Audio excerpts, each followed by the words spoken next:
Over the last few months, we've been trying to discover as a church what people's big questions are about God and life. I hope you got the chance to ask your question. Our questions really matter. They matter to you. Christians think they matter to God too. As you can see, we've had a wide response. We've heard from over 1,000 people. And there are some really important questions here. We won't have time to answer all of them, but we've done some sorting. And here's what we reckon Harpenden's top 4 questions are. What is the evidence for God? Well, I work as a defence lawyer, and whenever somebody says to me, this thing happened or that thing didn't happen, I have to look at all the evidence and weigh it up before I can decide what I think happened. And it's just the same, isn't it, for the big questions of faith. Now, I haven't always been a Christian, but when I first started to look at the historical evidence to support the stories about Jesus and his life in the Gospels, I was really surprised to find how much evidence there is. So why is there so much suffering and evil throughout the world? I've worked in the humanitarian sector, and this question really bothers me. Why is it so widespread, and how can God really be said to have a plan?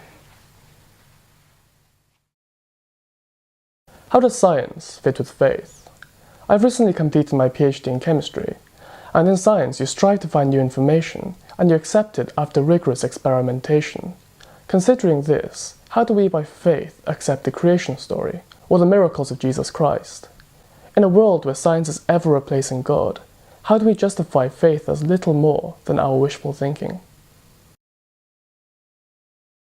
What's the meaning of life?